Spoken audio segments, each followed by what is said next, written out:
ಸತ್ಯವನ್ನು ಮೊದಲೇ ತಿಳಿದುಕೊಳ್ಳುವುದು. ಯೂದ 1ನೇ ಅಧ್ಯಾಯ 5-6 ವಾಕ್ಯ.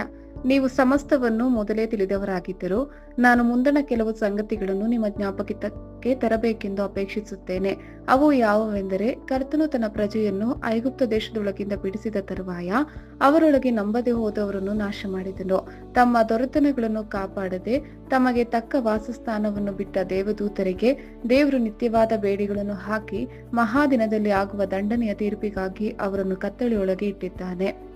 ನಮ್ಮ ಆರಂಭಿಕ ವಾಕ್ಯಗಳು ದೇವರು ಇಸ್ರಾಯೇಲರನ್ನು ಐಗುಪ್ತ ದೇಶದೊಳಗಿಂದ ರಕ್ಷಿಸಿದನು, ಆದರೆ ತರುವಾಯ ನಂಬದವರನ್ನು ನಾಶ ಮಾಡಿದನು ಎಂಬುದನ್ನು ನೆನಪಿಸುತ್ತವೆ. ಅಪೊಸ್ತಲನಾದ ಯೂದನು ತನ್ನ ಓದುಗರಿಗೆ ಸುಳ್ಳು ಬೋಧನೆಗಳು ಮತ್ತು ಪಕ್ಷಾಂತರದ ಅಪಾಯಗಳ ಬಗ್ಗೆ ಎಚ್ಚರಿಸಲು ಈ ಹಳೆಯ ಒಡಂಬಡಿಕೆಯ ಉದಾಹರಣೆಯನ್ನು ಬಳಸುತ್ತಾನೆ. ಸ್ಥಾಪಿತ ಸತ್ಯಗಳ ಬಗ್ಗೆ ಧ್ಯಾನಿಸಲು ಮತ್ತು ದೇವರನ್ನು ತ್ಯಜಿಸುವವರಿಗೆ ನ್ಯಾಯ ತೀರ್ಪಿನ ಖಚಿತತೆಯನ್ನು ನೆನಪಿಟ್ಟುಕೊಳ್ಳಲು ಅವರನ್ನು ಪ್ರೋತ್ಸಾಹಿಸುತ್ತಾನೆ. ಸಂದರ್ಭ ಮತ್ತು ಉದ್ದೇಶ: ದೇವರ ನಂಬಿಗಸ್ತಿಕೆ ಮತ್ತು ತೀರ್ಪಿನ ಸ್ಥಾಪನೆ. ಈ ವಾಕ್ಯವು ಒಂದು ಐತಿಹಾಸಿಕ ಘಟನೆಯನ್ನು ಎತ್ತಿ ತೋರಿಸುತ್ತದೆ. ಅಲ್ಲಿ ದೇವರು ಇಸ್ರಾಯೇಲರನ್ನು ದಾಸತ್ವದಿಂದ ಬಿಡುಗಡೆ ಮಾಡಿದ ನಂತರ ಅರಣ್ಯದಲ್ಲಿ ನಂಬಿಕೆಯಿಲ್ಲದವರ ನಾಶವಾಯಿತು. ಪ್ರಸ್ತುತ ಅಪಾಯಗಳ ಅನ್ವಯ: ಸಭೆಯಲ್ಲಿ ನುಸುಳುತ್ತಿದ್ದ ಸುಳ್ಳು ಬೋಧನೆಗಳು ಮತ್ತು ಭಕ್ತಿಹೀನ ಜೀವನ ಶೈಲಿಯ ಗಂಭೀರತೆಗೆ ಅವರನ್ನು ಜಾಗೃತಿಗೊಳಿಸಲು ಯೂದನು ವಿಶ್ವಾಸಿಗಳಿಗೆ ಈ ತಿಳಿದಿರುವ ಸತ್ಯಗಳನ್ನು ನೆನಪಿಸುತ್ತಾನೆ. ನಿಶ್ಚಿತತೆಯ ಮೇಲೆ ಒತ್ತು: ದೇವರ ತೀರ್ಪು ಒಂದು ಖಚಿತವಾಗಿದೆ ಎಂದು ಸಂದೇಶವು ಒತ್ತಿ ಹೇಳುತ್ತದೆ ಮತ್ತು ಜನರು ಈ ಸತ್ಯವನ್ನು ತಿಳಿದಿರಬಹುದಾದರೂ ಅವರಿಗೆ ಅವರ ಪ್ರಸ್ತುತ ಪರಿಸ್ಥಿತಿಗೆ ಹೊಸ ತಿಳುವಳಿಕೆ ಮತ್ತು ಅನ್ವಯದ ಅಗತ್ಯವಿದೆ. ನಮ್ಮ ಆರಂಭಿಕ ವಾಕ್ಯದ ಪ್ರಮುಖ ಅಂಶಗಳು: ಕರ್ತನ ಕ್ರಿಯೆ: ಕರ್ತನು ಜನರನ್ನು ಐಗುಪ್ತದಿಂದ ಬಿಡುಗಡೆ ಮಾಡಿದನು, ಆದರೆ ನಂತರ ನಂಬದವರನ್ನು ನಾಶ ಮಾಡಿದನು. ಓದುಗರ ಜ್ಞಾನ: ವಿಶ್ವಾಸಿಗಳಿಗೆ ಈ ಮಾಹಿತಿ ಈಗಾಗಲೇ ತಿಳಿದಿತ್ತು, ಆದರೆ ಅವರಿಗೆ ಅದರ ಪ್ರಸ್ತುತತೆಯ ಬಗ್ಗೆ ನೆನಪಿಸಬೇಕಾಗಿತ್ತು. ಸ್ಮರಣೆಗೆ ಕರೆ: ಪ್ರಾಥಮಿಕ ಉದ್ದೇಶವೆಂದರೆ ಹೊಸ ವಿಚಾರಗಳನ್ನು ಪರಿಚಯಿಸುವುದಲ್ಲ, ಆದರೆ ಹಿಂದೆ ಕಲಿತ ಮತ್ತು ಅರ್ಥ ಮಾಡಿಕೊಂಡ ವಿಷಯಗಳ ಬಗ್ಗೆ ಗಂಭೀರವಾದ ಚಿಂತನೆಯನ್ನು ಪ್ರೇರೇಪಿಸುವುದು. ನೀವು ಸಮಸ್ತವನ್ನು ಮೊದಲೇ ತಿಳಿದವರಾಗಿದ್ದರೂ ತನ್ನ ಪ್ರೇಕ್ಷಕರು ತಾನು ಹೇಳಲಿರುವ ಘಟನೆಗಳ ಬಗ್ಗೆ ಈಗಾಗಲೇ ಜ್ಞಾನ ಹೊಂದಿದ್ದಾರೆಂದು ಯೂದನು ಒಪ್ಪಿಕೊಳ್ಳುತ್ತಾನೆ. ಪತ್ರವನ್ನು ಸ್ವೀಕರಿಸುವವರು ಯಹೂದಿ ಇತಿಹಾಸ ಮತ್ತು ಹಳೆಯ ಒಡಂಬಡಿಕೆಯ ನಿರೂಪಣೆಗಳೊಂದಿಗೆ ಪರಿಚಿತರಾಗಿದ್ದರು ಎಂದು ಇದು ಸೂಚಿಸುತ್ತದೆ. ಸತ್ಯವೇದದ ಬೋಧನೆಯಲ್ಲಿ ಸಾಮಾನ್ಯ ವಿಷಯವಾದ ಹಿಂದಿನ ಘಟನೆಗಳನ್ನು ನೆನಪಿಸಿಕೊಳ್ಳುವ ಮತ್ತು ಕಲಿಯುವ ಮಹತ್ವವನ್ನು ಇದು ಒತ್ತಿ ಹೇಳುತ್ತದೆ. ನಾವು ಮುಂದಣ ಕೆಲವು ಸಂಗತಿಗಳನ್ನು ನಿಮ್ಮ ಜ್ಞಾಪಕಕ್ಕೆ ತರಬೇಕೆಂದು ಅಪೇಕ್ಷಿಸುತ್ತೇನೆ. ಜ್ಞಾಪಿಸುವ ಕ್ರಿಯೆಯು ಸತ್ಯವೇದದ ಬೋಧನೆಯಲ್ಲಿ ನಿರ್ಣಾಯಕವಾಗಿದೆ, ಯಾಕೆಂದರೆ ಇದು ನಂಬಿಕೆ ಮತ್ತು ತಿಳುವಳಿಕೆಯನ್ನು ಬಲಪಡಿಸುತ್ತದೆ. ಈ ವಾಕ್ಯ ತನ್ನ ಓದುಗರಿಗೆ ಯೂದನ ದೇವಸೇವಕ ಕಾಳಜಿಯನ್ನು ಸೂಚಿಸುತ್ತದೆ. ಅವನು ತಮ್ಮ ನಂಬಿಕೆಯಲ್ಲಿ ಸ್ಥಿರವಾಗಿರುವುದನ್ನು ಖಚಿತಪಡಿಸುತ್ತದೆ. ಇದು ನಂಬಿಕೆಯನ್ನು ಪ್ರೋತ್ಸಾಹಿಸಲು ದೇವರ ಹಿಂದಿನ ಕ್ರಿಯೆಗಳನ್ನು ನೆನಪಿಸಿಕೊಳ್ಳುವ ಸತ್ಯವೇದದ ಸಂಪ್ರದಾಯವನ್ನು ಪ್ರತಿಬಿಂಬಿಸುತ್ತದೆ.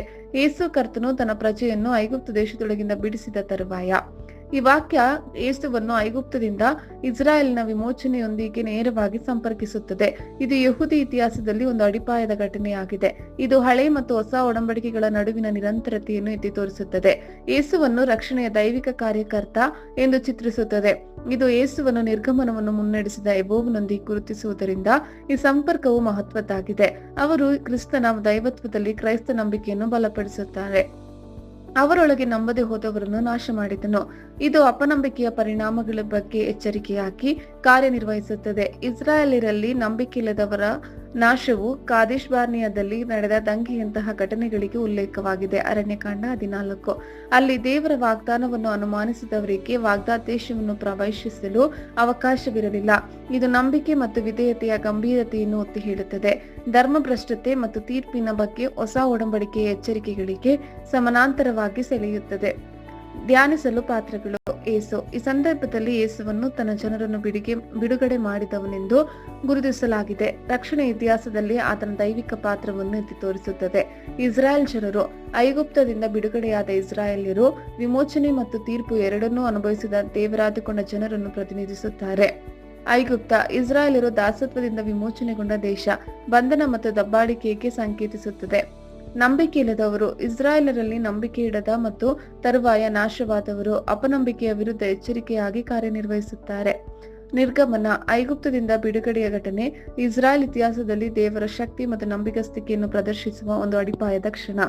ಪ್ರಮುಖ ಬೋಧನಾ ಅಂಶಗಳು: ಸ್ಮರಣೆಯ ಮಹತ್ವ: ತಪ್ಪುಗಳನ್ನು ಪುನರಾವರ್ತಿಸುವುದನ್ನು ತಪ್ಪಿಸಲು ಹಿಂದಿನ ಘಟನೆಗಳನ್ನು ನೆನಪಿಟ್ಟುಕೊಳ್ಳುವ ಅಗತ್ಯವನ್ನು ಯೂದ ಒತ್ತಿ ಹೇಳುತ್ತಾನೆ. ದೇವರು ನಿಮ್ಮ ಜೀವನದಲ್ಲಿ ಮತ್ತು ಇತರರ ಜೀವನದಲ್ಲಿ ಹೇಗೆ ಕೆಲಸ ಮಾಡಿದ್ದಾನೆ ಎಂಬುದರ ಕುರಿತು ಯೋಚಿಸಿರಿ.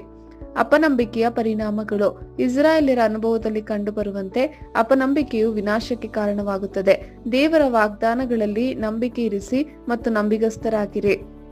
ದೇವರ ವಿಮೋಚನೆ ಮತ್ತು ತೀರ್ಪಿನ ದ್ವಂದ್ವ ಸ್ವಭಾವ.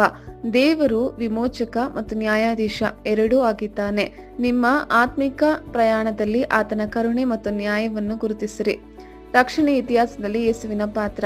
ವಿಮೋಚನೆಯ ಹಳೆಯ ಮತ್ತು ಹೊಸ ಒಡಂಬಡಿಕೆಯ ಎರಡು ವೃತ್ತಾಂತಗಳಿಗೆ ಯೇಸು ಕೇಂದ್ರ ಬಿಂದುವಾಗಿದ್ದಾನೆ. ನಿಮ್ಮ ರಕ್ಷಣೆಯಲ್ಲಿ ಆತನ ಸಾರ್ವಭೌಮತ್ವ ಮತ್ತು ಸ್ವಭಾವವನ್ನು ಒಪ್ಪಿಕೊಳ್ಳಿರಿ. ಹಿಂದಿನದರಿಂದ ಅಂದರೆ ಭೂತಕಾಲದಿಂದ ಕಲಿಯುವುದು. ನಿಮ್ಮ ನಂಬಿಕೆಯ ಪ್ರಯಾಣವನ್ನು ಮಾರ್ಗದರ್ಶನ ಮಾಡಲು ಇಸ್ರಾಯೇಲ್ಯರ ಉದಾಹರಣೆಗಳನ್ನು ಬಳಸಿರಿ. ಅವರ ಅಪಾಯಗಳನ್ನು ತಪ್ಪಿಸಿ ಮತ್ತು ನಂಬಿಕೆಯನ್ನು ಅಳವಡಿಸಿಕೊಳ್ಳಿರಿ. ಹಿಂದಿನದರಿಂದ ಕಲಿಯುವುದು. ಯೂದ 17-21 ವಾಕ್ಯ. ಪ್ರಿಯರೇ, ನೀವಾದರೂ ನಮ್ಮ ಕರ್ತನಾದ ಯೇಸು ಕ್ರಿಸ್ತನ ಅಪೊಸ್ತಲರು ಮೊದಲು ಹೇಳಿದ ಮಾತುಗಳನ್ನು ಜ್ಞಾಪಕ ಮಾಡಿಕೊಳ್ಳಿರಿ. ಭಕ್ತಿಗೆ ವಿರುದ್ಧವಾದ ತಮ್ಮ ಆಶೆಗಳನ್ನು ಅನುಸರಿಸಿ ನಡೆಯುವ ಕುಚೋದ್ಯಗಾರರು ಅಂತ್ಯಕಾಲದಲ್ಲಿ ಇರುವರೆಂದು ಅವರು ನಿಮಗೆ ಹೇಳಿದರಲ್ಲ.